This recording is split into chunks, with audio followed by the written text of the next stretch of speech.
sobre el diagnóstico de las infecciones en la piel y tejidos blandos, ¿no?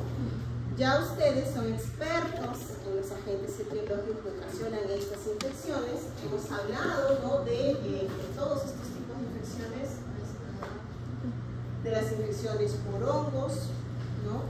Recuerden la clasificación de las infecciones por hongos, por el sitio de infección, si es tipo superficial, subcutáneo, ¿no?, micosas profundas. Vamos a recordar un poquito eso para hacer el diagnóstico. Vamos a revisar también justamente las clases de recordar lo que hemos visto en diagnóstico en nuestra clase número el laboratorio para hongos es la 2, ¿no es cierto? Diagnóstico de hongos. Bien, entonces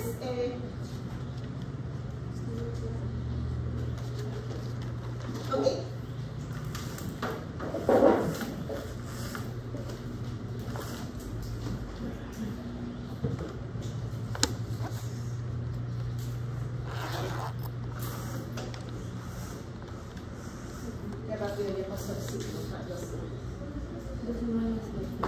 Sí, esta semana ya se le sube el continuo a 3. Sí. Ok, entonces vamos a ver justamente la parte del laboratorio para el diagnóstico.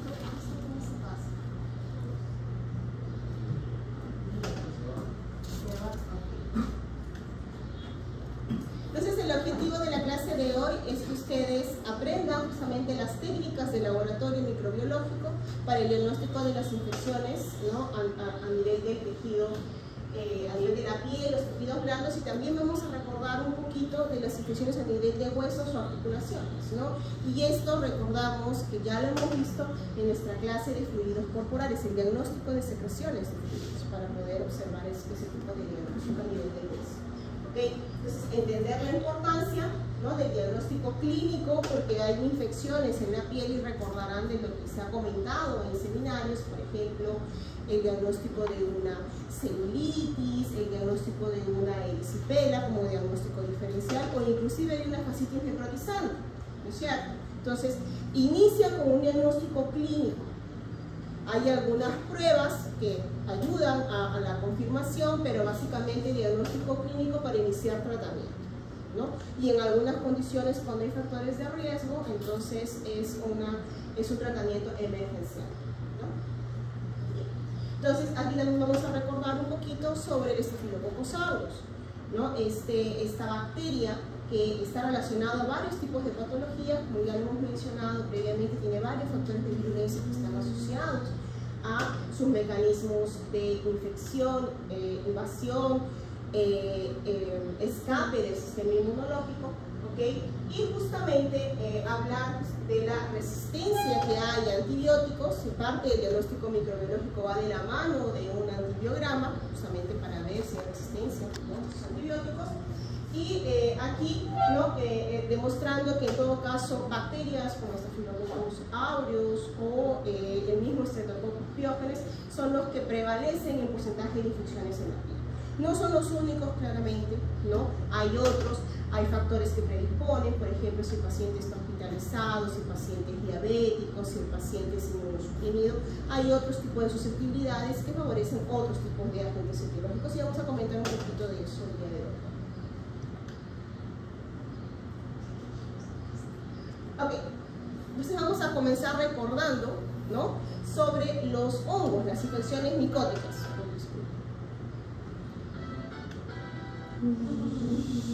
Ya. Bien, entonces si hablamos de las infecciones por hongos, aquí tipos de micosis, ¿no? Hablamos de las dermatomicosis, que son las infecciones a nivel superficial, a nivel de los queratinocitos, ¿okay? Estamos hablando de los dermatofitos, ¿okay? Entonces, sabemos que les encanta tejido queratinizado, no proliferan a temperaturas mayores de 37 grados, por ello no van a generar, por ejemplo, complicaciones como una flugemia, o sea, no entran al tejido sanguíneo, no entran a vasos linfáticos, ¿okay? Estamos hablando de los dermatofitos. Aquí, bueno, si hablamos de una micosis subcutánea, de estos tipos de infecciones, cuando ya comprometen el tejido subcutáneo, un poco por debajo, en el estrato, hablando de epidermis, dermis, tejido subcutáneo, ¿okay? Estas infecciones de tipo subcutáneo, que son infecciones granulomatosas, pneumatosas, ¿okay? Parecido, por ejemplo, a la estructura de una coliflor, estas pueden llegar a ser un poco profundas en el sentido de que pueden llegar a comprometer el hueso también, ¿okay? Ahora, cuando hablamos de micosis subcutánea, las que prevalecen en ese tipo de infecciones son los micetomas. ¿Okay? Ahora vamos a hablar un poquito sobre micetomas, porque pueden ser, aquí hablamos de tipo micótico, ¿okay? Que son los eomicetomas, pero también hay bacterias que generan este tipo de lesiones con micetomas, y son los actinomicetomas. Vamos a hablar un poquito de eso más adelante, porque el tratamiento es diferente, ¿no? Entonces aquí también tenemos a la esporotricosis, Sporotrechus schenki, ¿no? Este honguito que les comenté. Aquí también cuando diagnosticamos tipos de micosis, parte de la anamnesis importantísimo, la profesión, la ocupación, ¿no? O alguna actividad previa que pueda estar relacionado, ¿no? Como un antecedente para la presencia de este tipo de infecciones, ¿okay? Y las micosis profundas, bueno, cuando hablamos de micosis profundas recordarán, ¿no? Que hay un factor susceptibilidad. Tenemos un pacientito que puede estar con una infección por VIH, por ejemplo, un paciente inmunosuprimido, un paciente con cáncer, con tratamiento de quimioterapias. Todo esto de alguna manera compromete el sistema inmunológico y lo hace más susceptible, ¿okay? Aquí tenemos, por ejemplo, ¿no? En el caso de la histoplasmosis. La histoplasmosis lo comentamos en infecciones respiratorias, ¿no? El histoplasma se puede encontrar, por ejemplo, en las heces de las aves. Se ingresa por una infección primaria respiratoria, un paciente inmunocompetente consigue controlar, pero si hablamos de un pacientito con VIH, por ejemplo, o un pacientito que ha pasado por un tratamiento por tuberculosis, su sistema inmune ya está, ¿no? Un poco más alterado. Entonces, una de las características, por ejemplo, el histoplasma capsulatum, este honguito se puede encontrar, como comenté, en las heces de las aves, pero también en las heces de los murciélagos, de los mamíferos. No sé si por ahí han escuchado, por ejemplo, tenemos nosotros en nuestro país, en Tingo María, me parece, unas cavernas de murciélagos como parte de una trivia, ¿no? Como parte de esas caminatas que las personas realizan como parte de paseos. Entonces, en estas cavernas, ¿no? En esta región, parte del paseo justamente es entrar a las cavernas y aquí se encuentran los murciélagos, ¿okay? Entonces, en las heces de estos murciélagos se encuentran las esporas de micoplasma, ¿okay? Entonces, esto, obviamente, una persona que tiene alguna enfermedad previa, una comorbilidad, puede generar que estas esporas ingresen por una vía respiratoria y aquí puedan comprometer, ¿no? Todo el aparato respiratorio, diseminarse y generar ya las formas más crónicas e invasivas de histoplasmosis. ¿Okay? Entonces, aquí también recordamos, por ejemplo, el criptococo, ¿no? Lo mencionamos un poquito en clase, ya ustedes ya saben, ¿no? Aquí este honguito también se encuentra en las heces de las aves, ¿no? En una persona inmunocompetente consigue controlar ese tipo de infección, pero un pacientito, por ejemplo, con conteo de CD4 bajo, ¿okay? Entonces, aquí, ¿no? Tenemos el Cryptococcus neoformans, ¿no? Que ¿cómo se diagnostica el Cryptococcus neoformans? ¿Se acuerdan? ¿No hay examen microbiológico? En el líquido cefalorraquídeo, por ejemplo, ¿no? Se hace una punción lumbar, se toma la muestra de líquido cefalorraquídeo, ¿okay? Y por una centrifugación se ve un sedimento, ¿es cierto? Este honguito. ¿Y con qué tinción? ¿Con qué colorante utilizamos para el criptococo? ¿Gran? ¿Qué características tiene el criptococo neoformans? De ahí se acuerdan cómo lo van a observar. ¿Cómo es? ¿Es un hongo filamentoso? ¿Un hongo tipo levadura? A ver, intervenciones. ¿Nada? ¿Niente? Creo que era tipo racimo de uvas. ¿Racimo de uvas?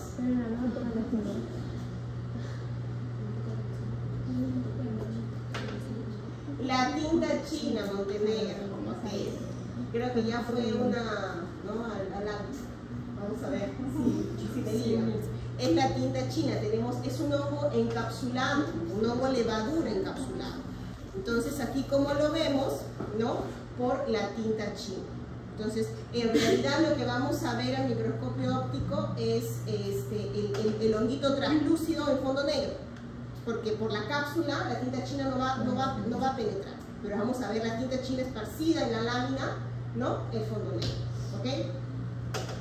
Entonces, ese es el caso de Cryptococcus neoformes. Y aquí también tenemos una candidiasis sistémica. Ya hemos hablado de cándida, lo vamos a hablar también de nuevo aquí, ¿no? Pero ¿qué características tiene el hongo, la cándida?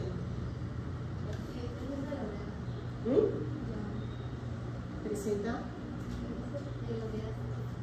La cándida. ¿Quién es? Es un honguito. ¿Qué características tiene la cándida? ¿Dónde la encuentro?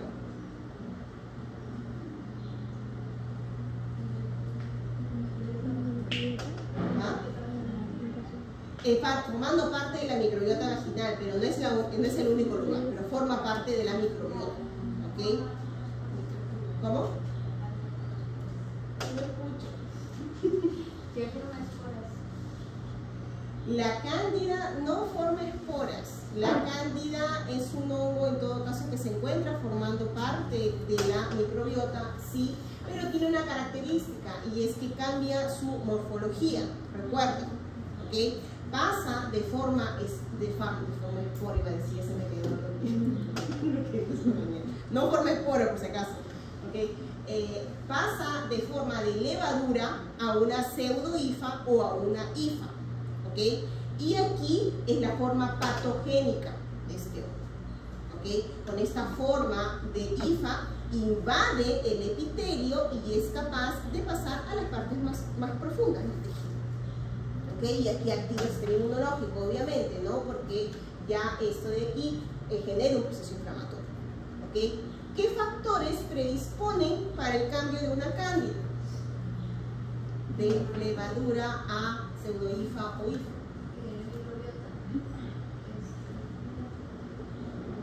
Si forma parte de la microbiota, a ver.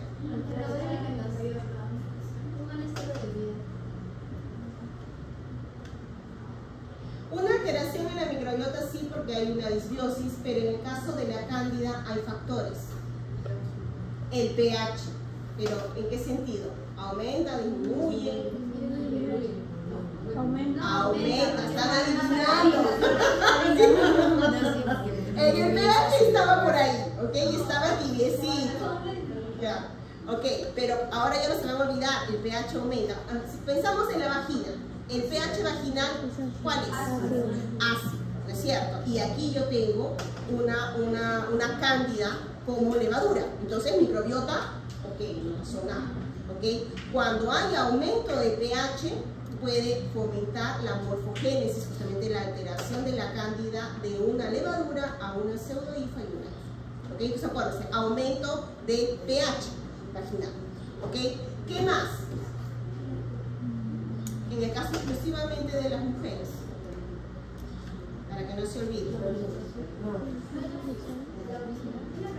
La orina, la menstruación, ya estamos adivinando ya. No es decir todos los problemas de las mujeres.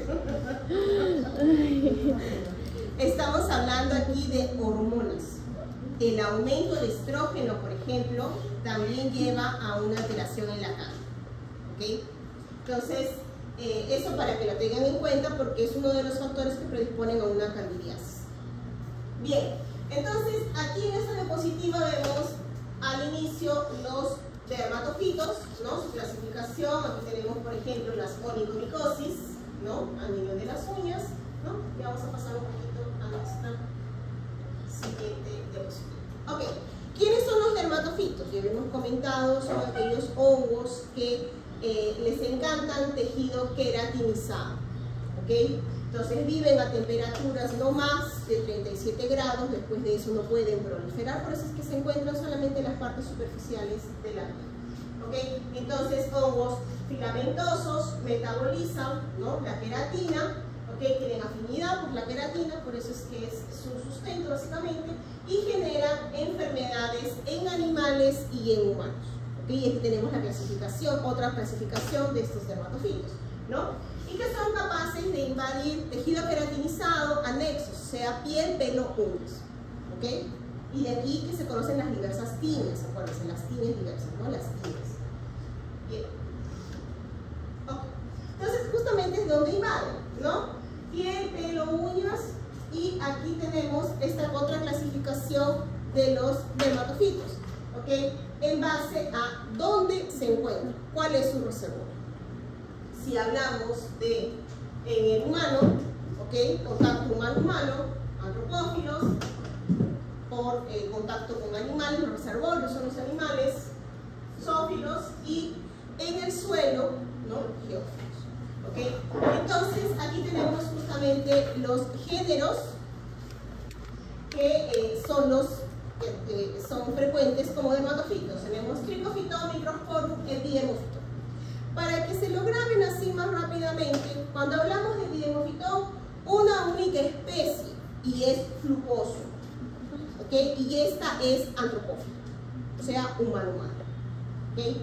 Ahora, si hablamos de Trichophyton, ¿okay? Tenemos algunos que son antropófilos y zoófilos y geófilos. Entonces, si hablamos de Trichophyton rubrum, ¿no? Humano-humano, interdigital, tonsura, violáceo, y aquí los que más prevalecen como géneros que generan infección, rubrum, interdigital y tonsura.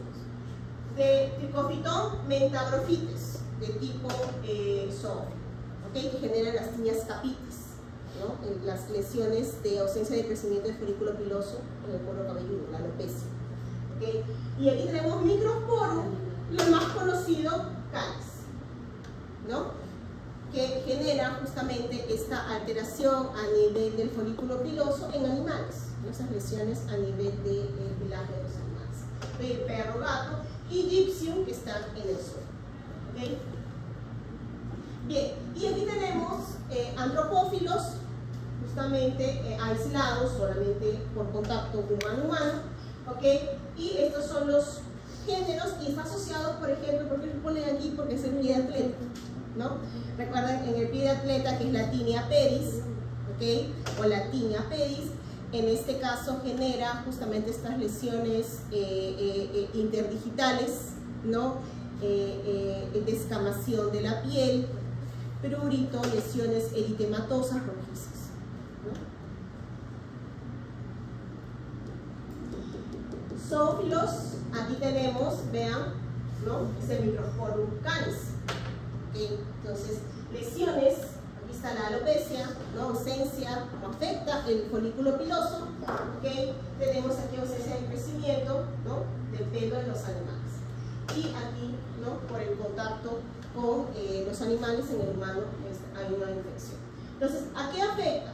Piel, pelo, pluma, que son los animales, ¿no?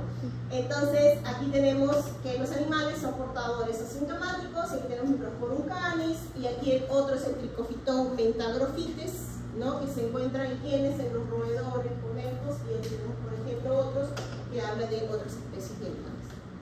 Profesora, pero eso no nos puede, o sea, no nos afecta a nosotros también. Sí, sí nos afecta.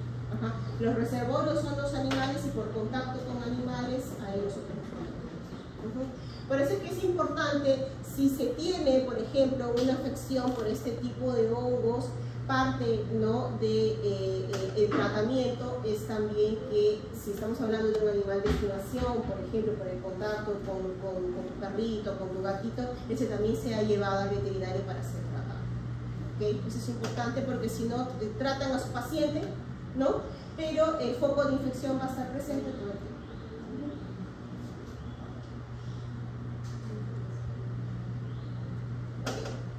Aquí geofílicos, aquí estamos hablando de una infección a nivel, aquí por un contacto o una lesión, ¿no? Vía de entrada, generalmente es en los pies, en las piernas, por cortes. Aquí, como estamos hablando de hongos que se encuentran en el suelo, en la vegetación, en la tierra, ¿no? en los lugares rocosos, entonces, por ejemplo, también un antecedente suele darse en estas personas que les gustan las caminatas al aire libre, hacen estos paseos por playas desiertas, dicen, ay, qué bonito, está solitario, ¿no? Se sacan los zapatos, es bonito, pero si estamos en un lugar en donde es inhóspito, también es lugar en donde pueden estar este tipo de microorganismos. Y si hay un corte, una lesión, una vía de entrada, aquí se inicia la infección. ¿Okay? Entonces, aquí infectan ocasionalmente al hombre. Es muy rara las infecciones por este tipo de hongos, tiene que haber un antecedente previo de contacto.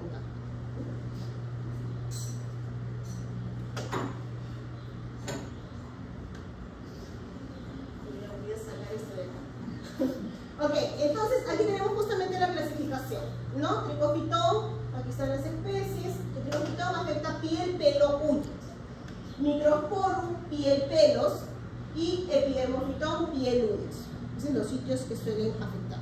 ¿Okay? Y aquí un poquito nos habla de cómo es la patogenia, cómo es la respuesta. Factores que predisponen, por ejemplo, salud.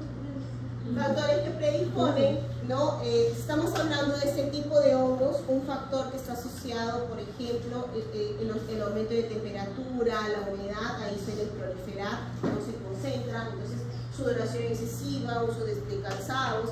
Aquí una de las características, por ejemplo, estamos hablando de las personas que trabajan a veces en la tierra, con esas botas, ¿no? De caucho, de nieve, y ahí genera mayor sudoración, ¿no? Mayor zapato cerrado, ¿okay? Prácticas deportivas. Y las profesiones, por ejemplo, estamos hablando de un veterinario, una persona que trabaja con el ganado, en las...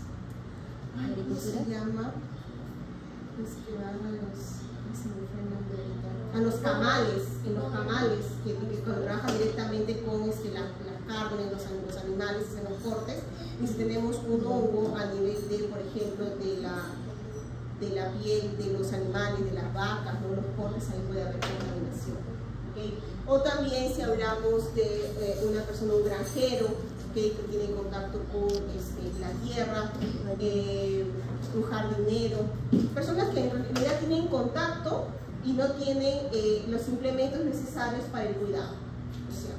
Entonces, inclusive una persona cuya profesión, no profesión, pero como hobby de repente le gusta trabajar en las plantas, no tiene su jardincito, entonces a mí personalmente me gusta, ¿okay? Pero hay que usar, por ejemplo, los guantes, ¿no? Porque estamos en contacto con las tierras, con las plantas, y puede haber un montón de componentes para generar una infección.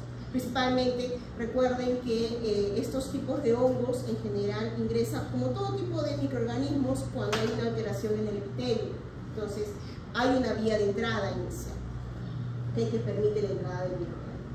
¿Okay? Entonces, justamente lo que menciona aquí, una alteración de la barrera cutánea. Un pequeño golpe, una laceración, no puede ser la vía de entrada.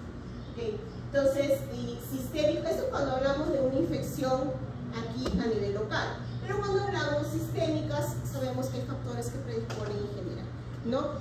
Podemos hablar de la edad, ¿no? Por ejemplo, en el caso de las micosis superficiales, por ejemplo, las tiñas pedis, la onicomicosis, un factor importante es la edad. Generalmente esto suele estar en pacientes mayores de 60 años, justamente porque ya no tienen mucho cuidado con sus uñas, entonces pueden tener piel de atleta, pueden tener en la mayoría de los casos las onicomicosis. ¿Okay? Entonces, esto de aquí, con sus medios, porque las personas adultas, entonces, ustedes tienen a sus abuelitos, todo el tiempo paran con frío, ¿cierto? A veces uno está con sus camisetas o sus polos cortos y ellos están con chompa. O lo primero que te dicen, ¿no tienes frío, hijita? ¿No? Entonces, ellos justamente su temperatura corporal ya es más baja, precisamente por la disminución en la circulación. Entonces ellos suelen tener frío todo el tiempo. Nosotros estamos con calor, ¿no? Así, en la temperatura, queriendo abrir todo, pero ellos están con frío, abrigados inclusive con sus colchitas o sus mantitas. ¿Okay? Entonces, y justamente, ¿no? Esto termina predisponiendo a las micosis principalmente en los pies, ¿no? Entonces, tenemos un paciente, por ejemplo, diabético. Ya sabemos que pacientes con diabetes, ¿okay? Tienen problemas en lo que es el proceso inflamatorio. Entonces hay disminución en el reclutamiento de células, a veces por las moléculas mismas de adhesión. inflamación. Entonces, esta alteración, ¿okay?, de sus mecanismos de defensa también puede responder a ciertas infecciones sistémicas. ¿Okay? Uso de corticoides, pacientes trasplantados, ¿no?, con tratamientos. Uso de corticoides suprime todo proceso inflamatorio, toda migración.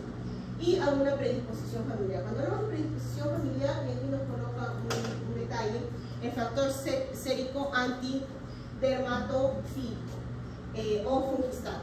Este factor, ¿okay?, FSAD, se sabe que tiene una acción directa sobre protectora, es producida en el hígado, y esto de aquí protege contra infecciones micóticas. ¿Okay? Entonces hay algunos con antecedente familiar que tienen una deficiencia en las producciones de estos factores séricos, entonces tienen una predisposición a infecciones pulmonares. Ok, aquí la patogenia en general, ¿no? Estamos hablando de estos dermatofitos como hongos, tienen sus factores de virulencia y producen diversos componentes. Desde la misma estructura de su pared celular que tienen mananos, por ejemplo, los mananos o los beta-glucanos son reconocidos por diversos receptores del sistema inmunológico, entonces aquí activan un proceso inflamatorio. Tienen componentes enzimáticos, queratinasas, proteasas que degradan epitelio, ¿okay?, y aquí, ¿no?, son reconocidos por los mismos queratinocitos. Recordemos que los queratinocitos, cuando se dan cuenta que hay una señal de peligro, no sensan ese peligro, ellos producen situaciones inflamatorias, como la misma interleucina 1, ¿okay?, que tiene acción autóctona. Entonces, o aumentan la producción de péptidos antimicrobianos. Entonces, todo esto también lleva, por ejemplo, la respuesta inmuninata a la activación de lo que es el ácido araquidónico, ¿okay?, prostaglandinas, leucotrienos. Entonces, todo un proceso de inflamación local. Entonces, tenemos también aquí, ¿no?, las células de Langerhans que comienzan a detectar estos componentes, ¿no?, que son extraños, y hay presentación de antígenos, ¿no?, y tenemos la activación de la respuesta inmunológica. Tenemos aquí también la activación del sistema de complemento, que en algunos casos microorganismos que evitan, ¿no?, pero aquí los dermatofitos activan, y también uno de los procesos importantes como mecanismos de defensa es la descamación, ¿no? Entonces, eso es lo que se ve aquí. Más. Ok. Una de las características de la respuesta inmune en este caso es que todos los mecanismos, inclusive el proceso inflamatorio en sí, ¿no?, el daño que se observa a nivel del epitelio es originado en parte por el microorganismo y en parte por el sistema inmunológico, como por ejemplo la misma descamación como mecanismo de defensa, pero hay una lesión, hay un daño en el epitelio. ¿Okay? Entonces tenemos aquí, ¿no?, esta respuesta. Bueno, tenemos los diversos tipos de mecanismos que llevan a la formación, por ejemplo, de una tinea corporis, ¿no?, la descamación, el eritema, las vesículas, las pústulas, ¿no? En el caso aquí de esos tipos de hongos, tienen un crecimiento de tipo centrífuga, y aquí tenemos las muestras, ¿no?, en los bordes ectematoso, rojizos. Entonces aquí, bueno, justamente todo lo que hemos mencionado, la activación del sistema inmune, ¿no?, reconocimiento, y aquí tenemos las diversas tiñas, las tiña, la onicomicosis, la tiña unguial, ¿okay?, aquí la tiña corporis, la capitis, esta por ejemplo la placa, ¿no?, de alopecia. En este caso vemos una placa homogénea que de ausencia justamente del crecimiento del cabello del folículo piloso en esta región, ¿okay? Aquí tenemos una tinea pedis, ¿okay?, las tiñas cruris, y aquí vemos, por ejemplo, las tiñas corporis. Una de las características de este tipo de lesiones, por ejemplo, si vemos una tinea corporis aquí, ¿no?, es el autocontagio. El mismo pacientito, en el momento que tiene justamente la picazón, ¿no?, él es capaz de diseminar el hongo. Si es una lesión, va diseminando a lo largo del día. ¿Okay? Inclusive el mismo agente que genera una tinea cruris puede generar una tinea manus, ¿no?, una lesión a nivel local.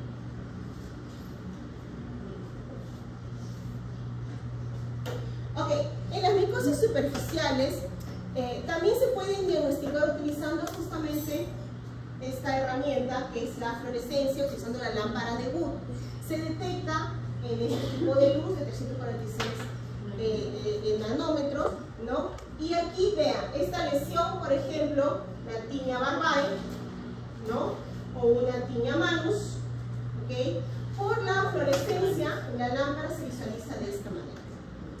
Entonces ayuda al diagnóstico, ¿no? De la presencia justamente de estos hongos. Aquí inclusive, en esta tinea manus, originado, ¿no? Ven aquí las lesiones, aquí tenemos, ¿no? Unas costritas de color miel esérica. ¿Qué piensan ustedes? Aureus. Puede haber una coinfección con Staphylococcus aureus. Entonces, en estas condiciones, de repente se toma una muestra de las lesiones, ¿ok? Y hay que tratar también con antibióticos, porque hay una infección por Staphylococcus, lo que también hay una infección por un dermatitis, ¿ok? Y tratar con dos tipos de medicamentos, ¿ok? Ok, entonces aquí vamos a hablar de las onicomicosis o las tinea unguis, ¿no?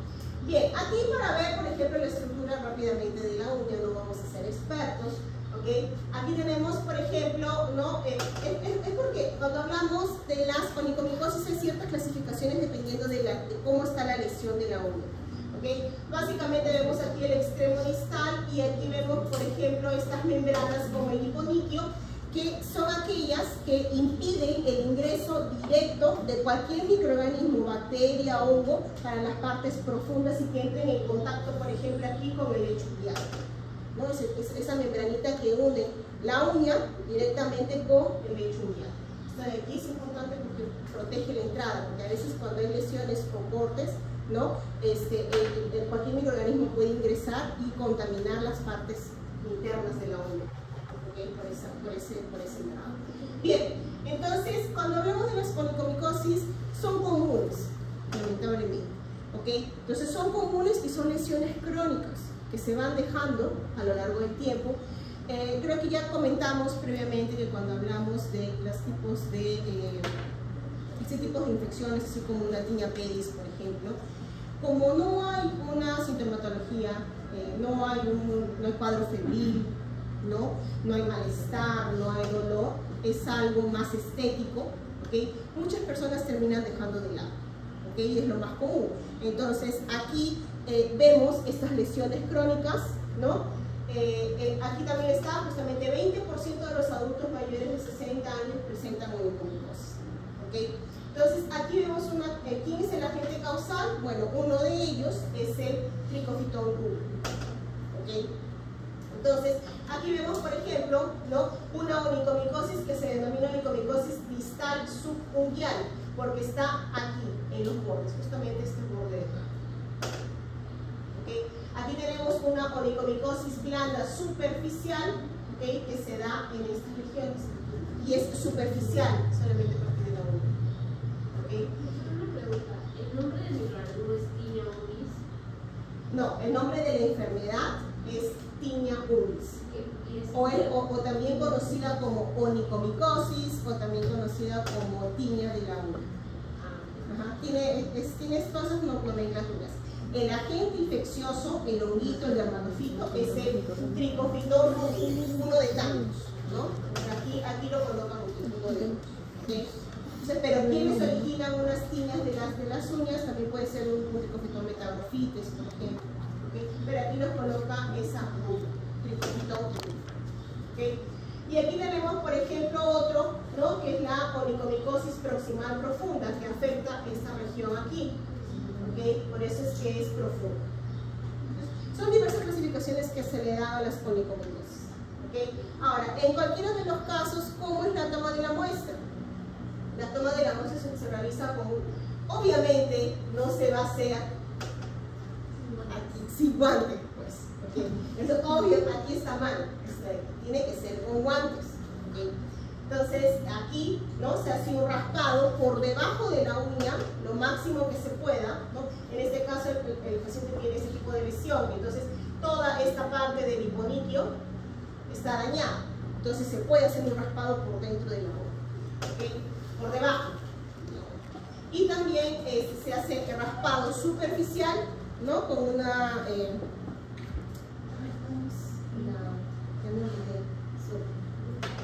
bisturí, una lámina de bisturí, ¿no? se hace aquí, limpia, nueva, ¿no? Y también se hace un pequeño corte a la misma uña. De todo eso se hace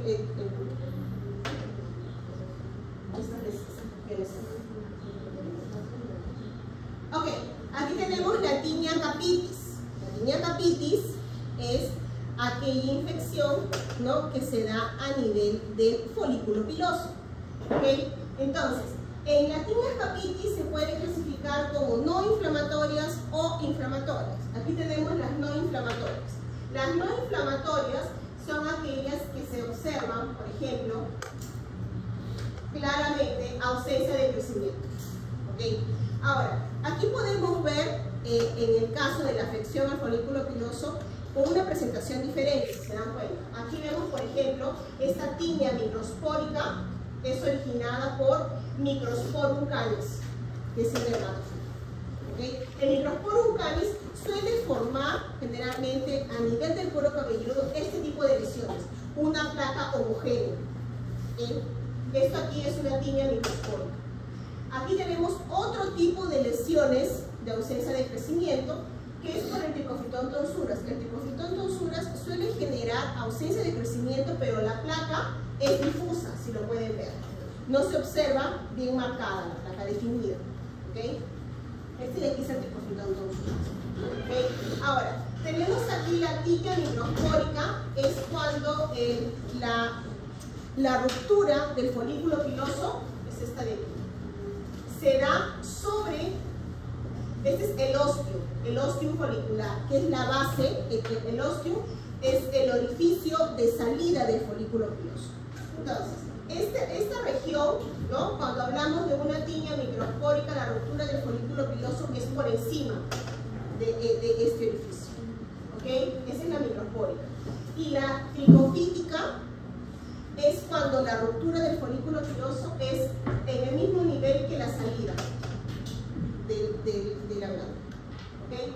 Entonces, este de aquí, como se define, ¿no?, microspórica, tricofítica, por la ruptura del folículo piloso. Y aquí tenemos otro, por ejemplo, en el caso de una microspórica, puede ser de tipo endotrix o ectotrix. ¿Qué significa?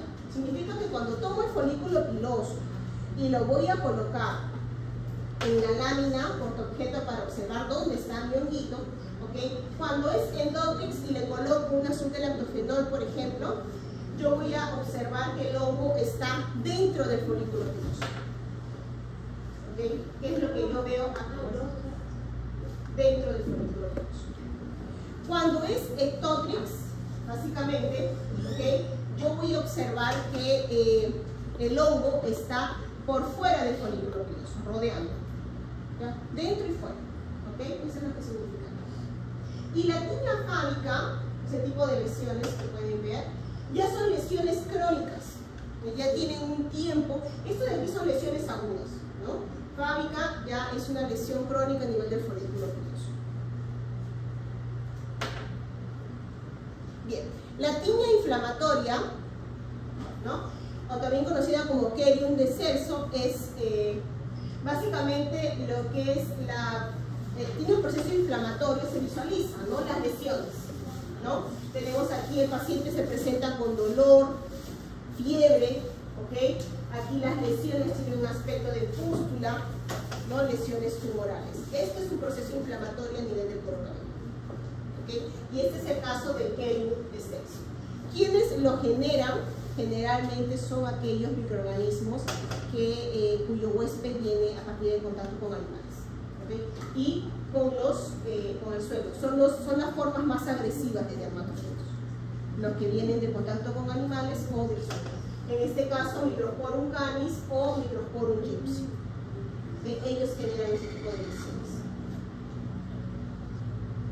Esta es la alopecia verdadera que se conoce. Las pitiriasis.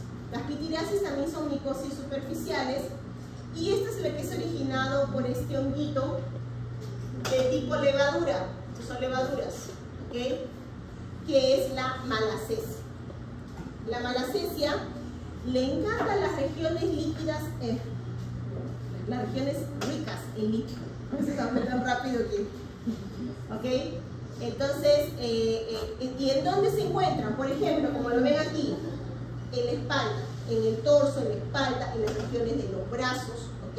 Pareciera como aquí una despigmentación, ¿es cierto? Es más visible en personas que tienen, que tenemos la piel un poquito más oscura, ¿ok?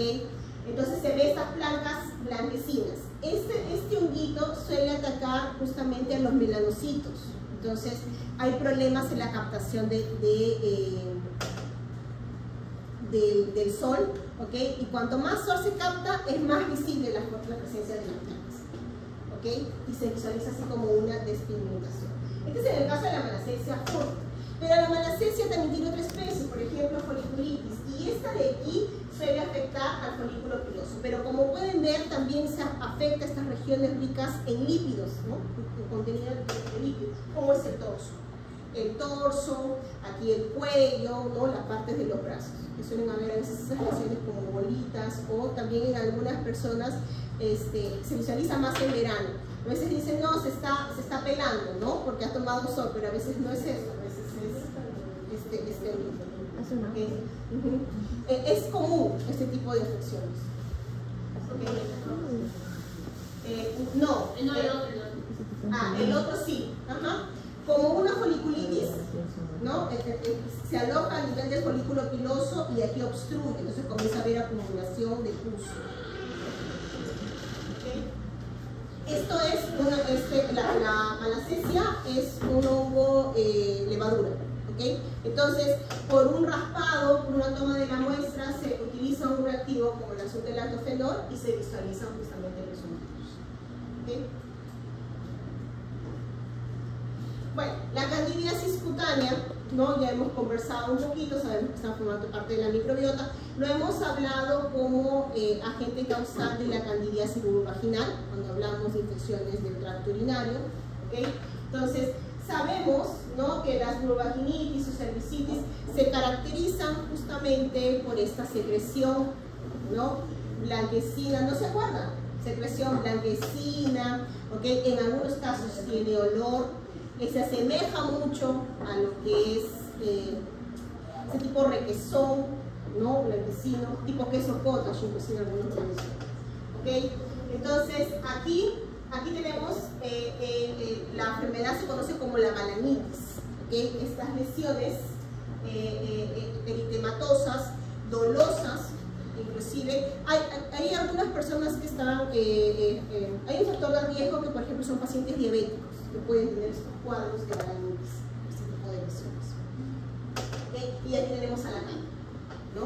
No se toma la muestra, no se puede visualizar a esto, y aquí ya está, bueno, de forma invasiva. Bien, la cándida cutánea, la candidiasis puede ser mucocutánea, dependiendo de dónde está, se presentan diversos tipos de lesiones, ¿no? Entonces, aquí también mencionamos un poquito en clase que también puede generar una infección a nivel de la uña, ¿okay? Que es diferente de la onicomicosis. En este caso, la cándida suele presentarse justamente generando una lesión a nivel de la cutícula, ¿no? A nivel de aquí, de esta región periunguial, una inflamación a nivel de la región periunguial. Entonces, y esta enfermedad es la paralitis. Dice presuntivamente cándida, no se sospecha. Recordemos que cuando hablamos de candidiasis, también, ¿no?, esto se puede dar genéticamente hablando por alteraciones en pacientes a nivel del genoma, que justamente pacientes que pueden presentarse con un síndrome de hiperinmunoglobulina E, por ejemplo, que tienen alteración y tienen deficiencia en TH17, ¿okay? Pacientes con VIH. Entonces, son algunas características que pueden llevar, ¿no?, a una candidiasis recurrente. Eso lo vimos en la clase de I. Bien, preparación para el paciente para una toma de una muestra de onicomicosis, ¿okay? Entonces, aquí, en principio, como estamos hablando de una muestra que viene a partir de la uña, ¿okay?, entonces recordemos que nosotros tenemos microbiota, ¿okay? Entonces, importantísimo aquí disminuir, ¿no?, esos contaminantes en general. ¿Okay? Entonces, aquí, en principio, si se sospecha que es una lesión por hongos, te solicitan, por ejemplo, que suspendas cualquier medicación antifúngica. Cuando es local, o sea, una toma de muestra, por ejemplo, de uña, ¿no? Es local, 72 horas. Por ejemplo, las soluciones tópicas que suelen aplicarse, ¿no? 3 días antes de la toma de la muestra. Y en el caso de sistémica, que se esté tomando algún medicamento, ¿no?, antifúngico, de 7 a 10 días previos. Eso es condición para la colecta de la muestra. ¿Ok? Ahora, hay que higienizar la zona. Cepillado de uñas es más que nada el lavado. Por ejemplo, si estamos sospechando que hay una onicomicosis en el pie, ¿no?, de su paciente, entonces la higiene previa a la toma de la muestra de la uña, ¿no? Entonces, ahora, si es en pies, es importante que el paciente, a pesar de que haya higienizado, lavado sus piecitos, no se presente con sandalias, pues, porque todo el camino ya se contaminó y trajo todo lo que tocó en ese percurso hasta que llegó a la colecta de gas. Entonces, tiene que venir con zapatos cerrados y con medias, porque tiene que estar lo más limpio posible la zona de la colecta de gas. Hay personas que se presentan a la colecta de la muestra de una onicomicosis en pie con sandalias, ¿ya? Y caminó todo el hospital, puedes imaginar todo lo que trajo a nivel de camino. ¿Ok? Entonces, aquí puede dar también falsos, ¿no?, resultados falsos. Bien, el diagnóstico. Aquí estamos hablando, por ejemplo, de una lesión tipo una tinea corporis, ¿no? Entonces, aquí la toma de la muestra va a depender de cómo está presentada la lesión. Si la lesión se presenta con una alta descamación, ¿okay?, ustedes pueden visualizar el daño que hay de descamación de la piel, entonces se puede hacer tranquilamente un raspado. Obviamente no le vamos a cortar un bife al paciente, ¿no? Entonces, es un raspado muy cuidadoso, ¿no? Okay. Entonces aquí se puede realizar la toma de la muestra con un pequeño raspadito, ¿ok?, en los bordes, como les había mencionado antes. Yo les mencioné que aquí, en la parte del crecimiento, ¿no?, de la marcación, ¿ok? Entonces, y se coloca en tu lámina portoobjeto. Obviamente todo esto con guantes, por favor. ¿Ah? ¿Cómo se llama? ¿Tiña cutaris? Esta es corporis. Que puede estar en cualquier parte del cuerpo. Corporis. Ajá. De repente la lesión está por aquí o por la espalda, ¿no? Aquí. ¿Ok? A veces está en el mismo rostro.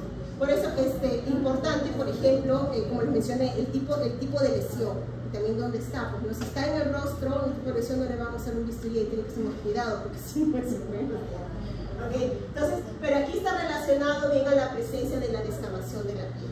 Si la lesión es muy fina, si ustedes ya ven una lesión tipo herida, ¿okay?, que no hay descamación de la piel, sino ya está un poquito más, ¿no? Miren ese tipo de lesión, en ese tipo de lesión no le vamos a meter un bisturí porque, ¿no?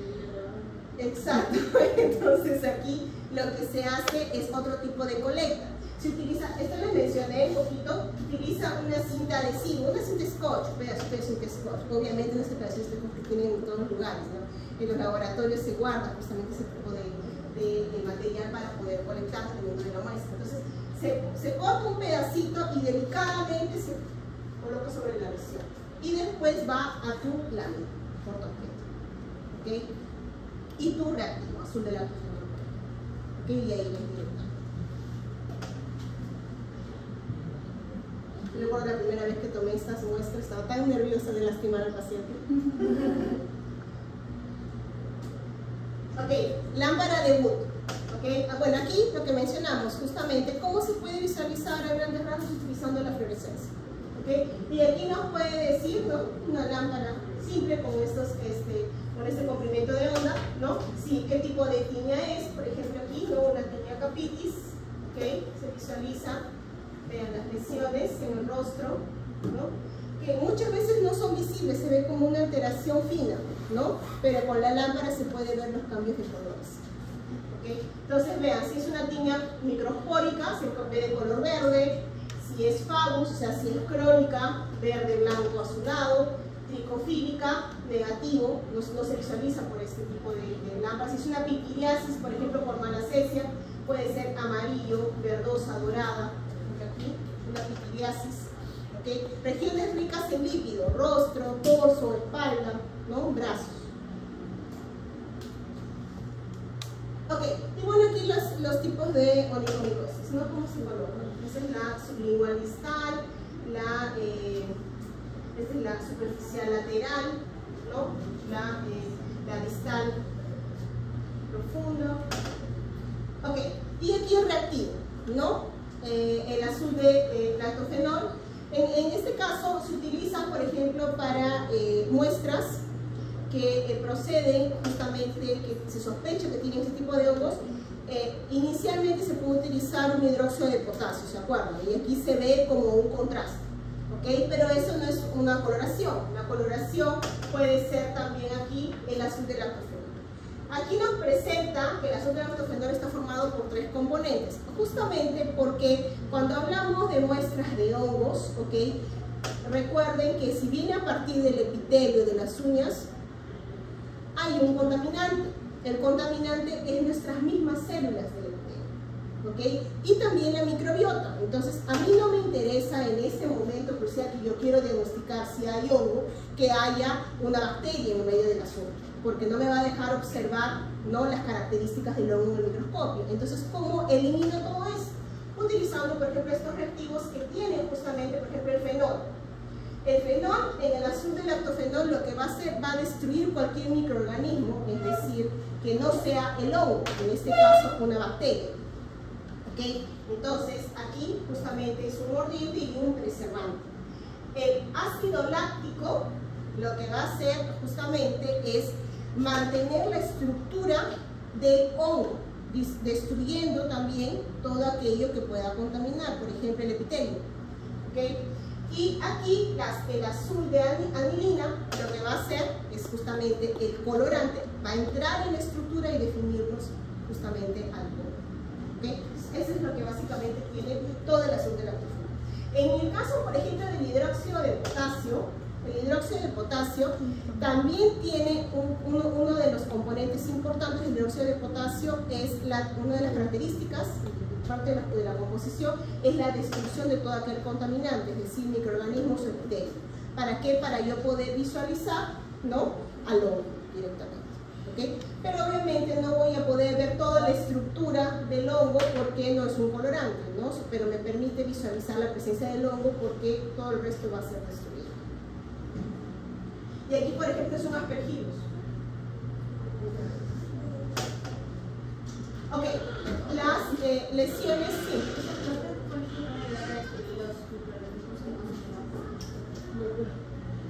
Los 3 componentes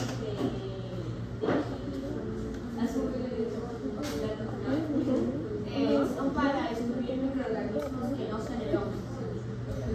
En realidad los que destruyen, ¿no?, y ayudan a la preservación de la estructura, ¿no?, del hongo son el ácido láctico y el fenol.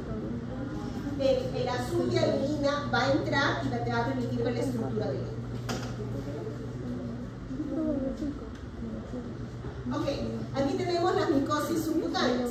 Las micosis subcutáneas que les mencioné ya aquí compromete tejido subcutáneo, ¿ok? Y estas lesiones pueden llevar justamente a, pueden ser tan profundas que pueden llegar casi a tocar el hueso, ¿ok? Entonces aquí tenemos, estos son los más comunes, los micetomas, ¿ok? ¿Cómo ingresa? Puede ser un hongo o una bacteria, en este caso este tipo de lesiones puede ser causadas por hongo o bacteria, y esto porque hay una lesión. Son más comunes en los pies o en las piernas, ¿no?, cuando hay un corte, una entrada de este agente. ¿Okay? Entonces aquí lo que nos está mencionando es un actinomicetoma, es de tipo bacteriano. ¿Okay? Cuando es de hongo es eomicetoma. Entonces aquí el tratamiento, por eso es que el tratamiento es antibiótico, ¿no?, amilacina y con flumozazol. ¿Okay? Entonces aquí tenemos una infección por bacteria y vean estas lesiones. Estas lesiones son crónicas, ¿ok? Entonces con el paso del tiempo se van formando estos nódulos, ¿ok? Y una de las características también es que a veces aquí hay que drenar, ¿no? Hay que drenar ese tipo de ¿okay? Aquí después de varios meses de tratamiento hay una recuperación, ¿no? Del tejido, pero parcial. En algunas ocasiones no se consigue recuperar la integridad totalmente, ¿ok? Como parte del tratamiento. Se dejó pasar tanto tiempo que esto es lo que se ve después del tratamiento. Por meses, ¿no? Son las más comunes. Estas de aquí, ¿no? Las cromoblastomicosis no son muy comunes, son muy raras este tipo de afecciones de micosis profundas. ¿Okay? Aquí lo que se está viendo es justamente el agente infeccioso, el Cosacal pedrosi, que está nombrado en base a la persona que lo descubrió, ¿no? Pedrosi. ¿Okay? Aquí lo que se ve es básicamente esta coloración de Schiff es para ver los pigmentos, para ver la parte de las células pigmentadas. No es una coloración exclusiva de ojo, por si acaso, es para ver las células, no las pigmentaciones celulares.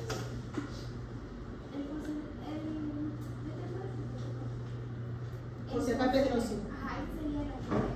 El agente causa, sí. Cosacal pedrosi. Pero es bien raro este tipo de infecciones. Más comunes son los micetomas. Sí. En ese tipo de tratamientos, ¿qué son medicamentos? Esos son antifúngicos. ¿Y no podría ser quirúrgico? No, en ese tipo de tratamiento inicialmente es tratamiento antifúngico. Limpieza. Cirugía no se usa.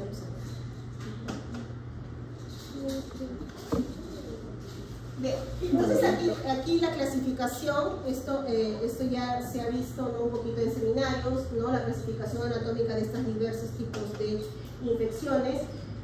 Aquí hablando, por ejemplo, ya regresamos a bacterias, ¿okay? Entonces aquí vamos a hablar de nuevo de un Streptococcus pyogenes o de un Staphylococcus aureus, ¿okay? Generalmente entre ellos se dividen los diversos tipos de patologías en la primera piel, ¿no? Entonces aquí vemos a nivel de la piel, en la capa más superficial, la epidermis, el linfético, ¿no?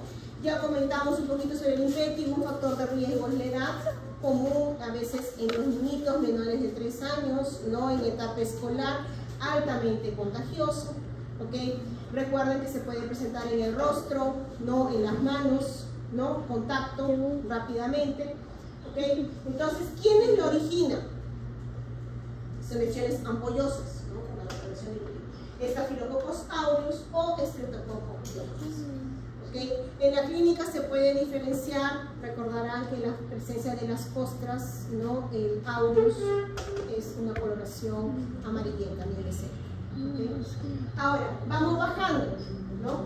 A nivel del folículo piloso, este apéndice, ¿no? Tenemos la foliculitis, ¿no? La bacteria ingresa justamente, tomando en cuenta, recuerden que ustedes lo mencionaron, cuando hablamos de la protección a nivel de las barreras del epitelio, ¿no? Justamente estos apéndices no hay protección, es una vía de entrada libre. Entonces, bacterias como el Staphylococcus aureus que forman parte de la microbiota, ¿okay? Pueden ingresar a nivel del folículo. Se me fue la voz. No, se me fue la voz. Se me fue la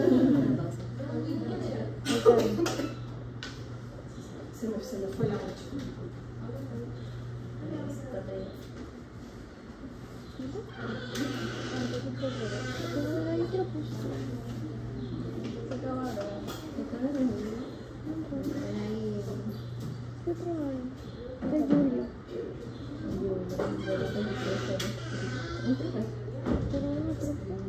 Ya regresó. Ok. Bien.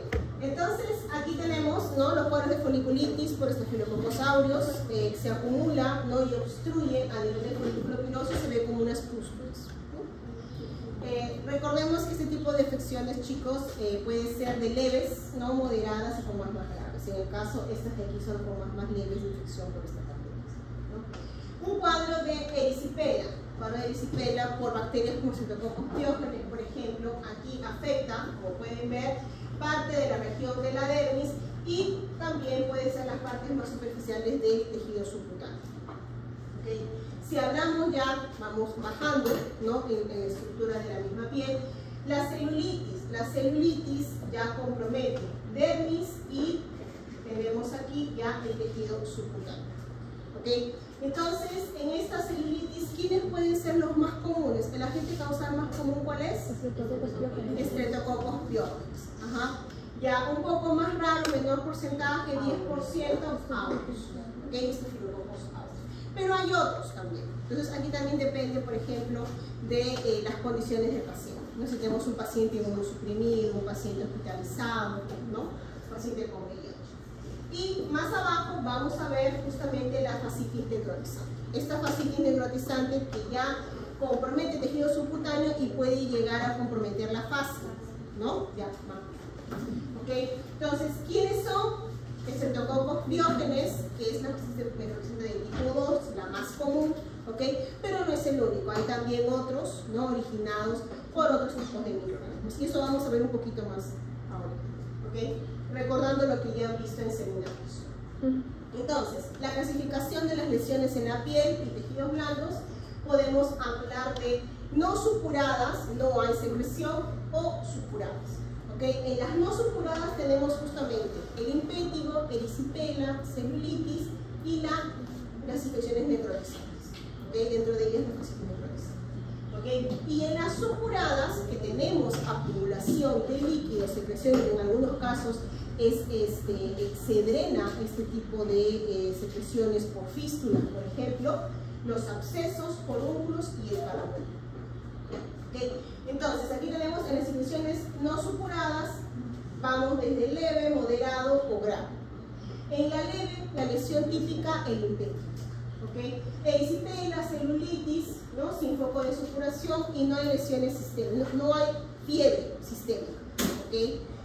Se observa todo de forma local. ¿Okay? O si el paciente tiene una comorbilidad, esto está controlado. Eso también es importante. ¿Okay? Si es moderada, una lesión típica de erisipela o celulitis, pero que tiene una infección sistémica, ¿no?, como por ejemplo en algunos casos clínicos que presentaron, ¿no?, el paciente presentaba un cuadro febril, que eso ya tiene un signo sistémico. ¿Okay? Pero el paciente está estable hemodinámicamente.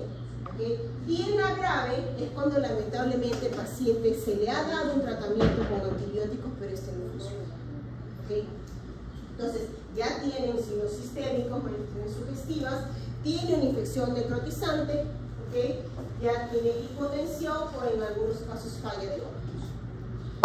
Entonces, en las no supuradas, que incluye esta de aquí, la forma más grave, ¿no? Bien, entonces el impétigo, recordamos, se presenta como lesiones ampollosas o no ampollosas. Aquí puede ser por Streptococcus pyogenes o Staphylococcus aureus. ¿Okay? Entonces, una infección superficial a nivel de epidermis, ¿okay?, la etiología, y tenemos dónde se presenta en cara, miembros.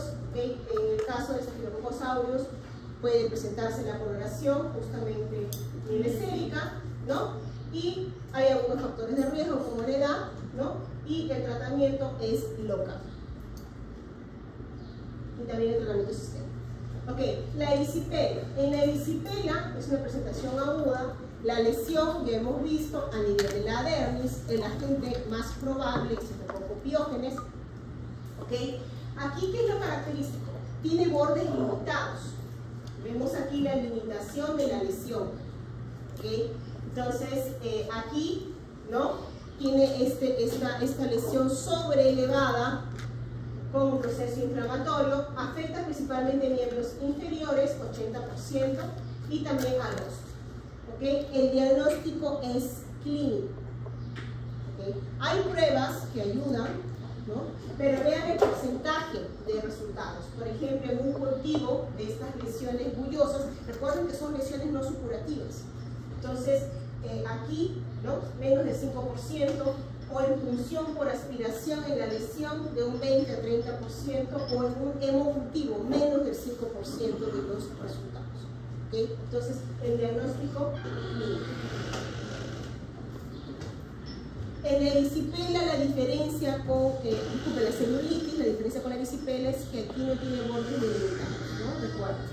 Entonces aquí, ¿no?, puede presentarse con ampollas, ¿no?, con criptemas o petequias. Entonces aquí lesión afectada, eritematosa, edematosa, no tiene límites y que evoluciona a formas más graves es poco frecuente, ¿okay?, salvo que haya un factor de riesgo en el paciente. Ok, recurrencia 20 a 30%, ¿quién puede ser? Estafilococos piógenes o estafilococos aureus. Y aquí vemos las lesiones de células. Y aquí las infecciones necrotizantes. Cuando hablamos de infecciones necrotizantes hay tres clasificaciones. ¿Okay? Inicialmente lo que se conoce como una celulitis necrotizante, y esto porque la infección afecta fundamentalmente a la piel, a lo que es el tejido subcutáneo. ¿Okay? Aquí no afecta todavía a la fase, entonces es una celulitis necrotizante. Puede ser originado por quién? Por bacterias como el Clostridium perfringens, ¿no? Estamos hablando de bacterias anaeróbicas. ¿Okay? Entonces aquí, ¿no?, crepitante porque comienza a haber la presencia de componentes gaseosos, ¿no?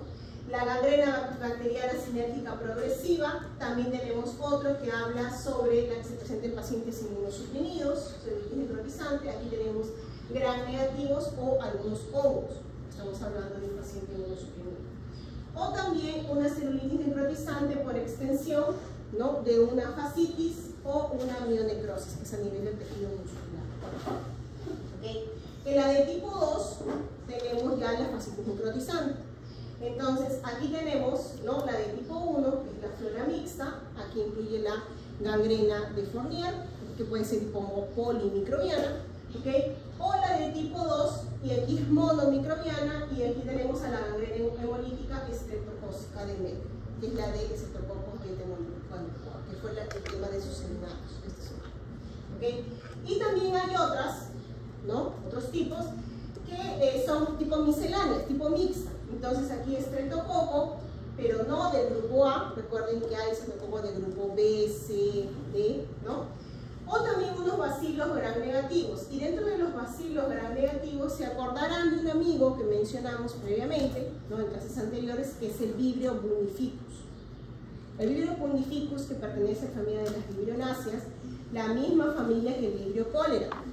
Pero la característica era que este generaba justamente cuadros de infección en la piel, principalmente en pacientes inmunosuprimidos, ¿okay?, por el consumo, el contacto de alimentos contaminados con esta bacteria, ¿okay?, que tienen justamente estos alimentos que vienen de tipo del agua contaminada.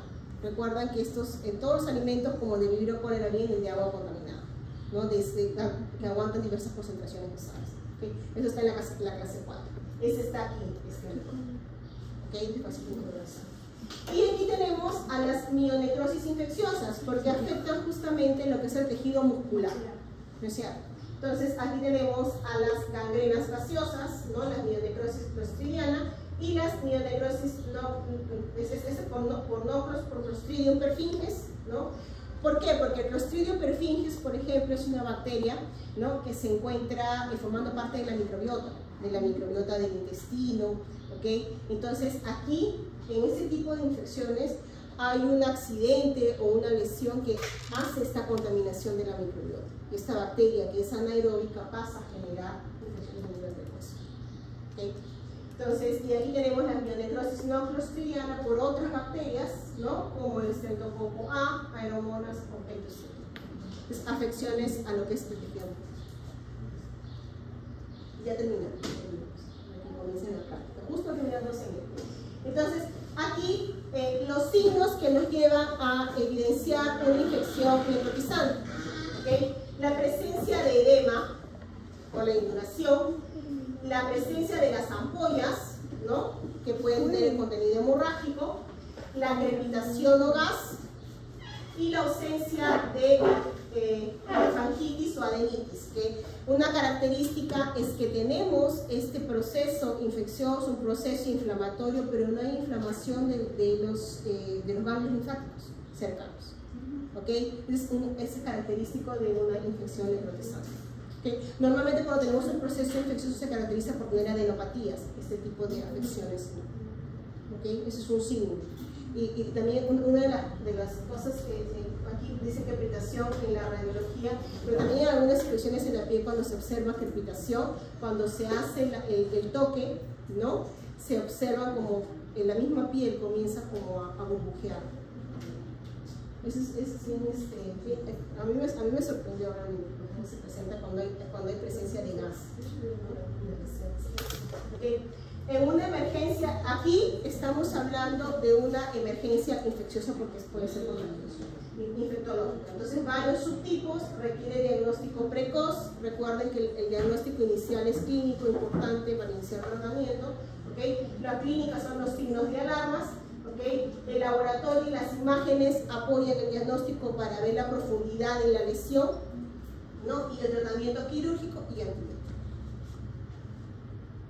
Esta es la gangrena de Melaine. ¿Okay? Esta fotografía es justamente de un paciente que lamentablemente no consiguió sobrevivir, ¿no? Con ese tipo de lesión, tratamiento quirúrgico, antibiótico, pero no sobrevivió. ¿Okay? Esta es la que es originada por Streptococcus. Y las infecciones supuradas no son aquellas que tienen justamente presencia de pus. Y aquí tenemos también de nuevo, desde leves, moderadas o graves. Siempre las graves es cuando tienen tratamiento con antibiótico pero no funciona. ¿Okay? Y puede haber fallo multiorgánico. Entonces, aquí lo característico, por ejemplo, son los abscesos generados, por ejemplo, por bacterias como Staphylococcus aureus, ¿no? Entonces, aumento de incidencia en todo caso cuando hablamos en estos casos, en estos abscesos por bacterias como penicilino resistentes en el caso del Staphylococcus. Mayor frecuencia de complicaciones, diagnóstico de ecografía ayuda, ¿no? Tratamiento quirúrgico, drenaje de la incisión, ¿no? Por cierre primario, y antibióticos cuando tiene manifestaciones sistémicas. ¿Okay? Y aquí son las lesiones que se generan por Staphylococcus aureus que lo hemos visto en clase, ya lo hemos comentado. ¿Okay? Los factores de virulencia que están asociados. En estas supuradas que tienen justamente acumulación de líquido, tenemos furunculosis, tenemos carbúnculo y tenemos abscesos. ¿Okay? Y aquí cuando hay lesiones a nivel de articulaciones, ¿okay? Como es el caso, ¿no? De las artritis piógena, recuerdan, ya lo mencionamos un poquito en clase, se toma, ¿no? El líquido sinovial por este procedimiento que es la artrocentesis. Y si tiene esta característica purulenta, amarillenta, hay un proceso infeccioso en articulaciones. Entonces, esto en un paciente se trata de forma emergencial porque hay que evitar que la infección llegue al hueso. ¿Okay? Porque recuerden que bacterias como Staphylococcus destruyen el hueso. ¿Okay? Entonces, en el caso de pacientes adultos, la osteomielitis se habla de posquirúrgica porque ha habido exposición del hueso. Puede haber habido previamente un trauma, un accidente, exposición. Entonces, bacterias como Staphylococcus que están en la piel tienen contacto en estas condiciones con el hueso. ¿Okay? Pero en un niño es diferente. En un niño se puede dar una osteomielitis aguda hematógena. ¿Por qué? Porque de repente en este niñito él está con una infección en algún órgano no relacionado, en este caso directamente con el hueso, pero la bacteria llegó al torrente sanguíneo y por bacteriemia y hematógena contaminó el hueso. Y en los niños los huesos están en formación, entonces es más rápido que por vía sanguínea esta bacteria ingrese por dentro, ¿okay? Porque no está sellado el hueso. ¿Okay? Es por eso que se da estas circunstancias. Y aquí tenemos a nuestro delincuente, ¿no? El Staphylococcus, ¿no? Como lo vemos en la muestra, ¿okay? Coco gram positivo, forma de racimitos, ¿okay? Para la prueba bioquímica, acuerden, catalasa positivo, ¿okay? Se le coloca peróxido de hidrógeno al 30% y hace burbujas. Y aquí lo diferencio de quién, ¿de qué amigo? Streptococcus, exactamente, ¿no? Y como yo sé que es aureus, porque hay varias especies, por la prueba de la coagulación. ¿Okay? Aquí se coloca justamente plasma y coágulo. ¿Okay? Porque si da negativo puede ser otro estáfilo también. Entonces, y aquí tenemos, ¿no? A nuestros estáfilos justamente. Puede ser epidermidis o saprofilus. ¿Okay? Entonces, estos chicos hay que tomarlo en cuenta. ¿Okay? Para poder ver sus diagnósticos y también para que puedan entender las diferentes características moleculares. Y aquí, bueno, este es cuando es meticilina resistente. Aquí, ¿no? Vean, plaquita de antibiótico, la bacteria no le hizo ni cosquillas, ¿no? Y aquí está. Okay, estos son los MRSA resistentes. Este es en el medio de cultivo de agar viola, que lo vimos la vez pasada. Y aquí, a ver, para finalizar, apliquemos lo aprendido. ¿Cuál es la correlación adecuada? Pitiliasis versicolor, malacesia furfur, paroniquia, recruitón tonsuras, nicetoma, micosis profunda, glucosum y epenosumias.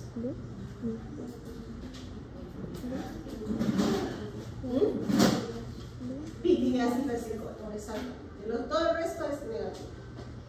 Hongo antropofílico excepto. ¿Cuál no es antropofílico?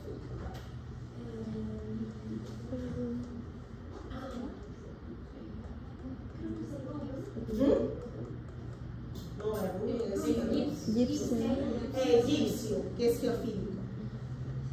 Y aquí, con relación a la infección por estafilococos, todo es cierto excepto.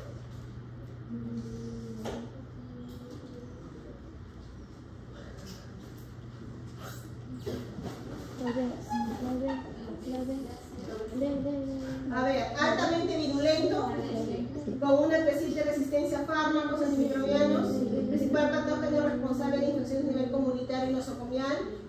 No se ha demostrado que causa infecciones por toxinas. Qué gran mentira, ¿no? Lo que tiene son un montón de toxinas. Es la D, ¿no? ¿Okay?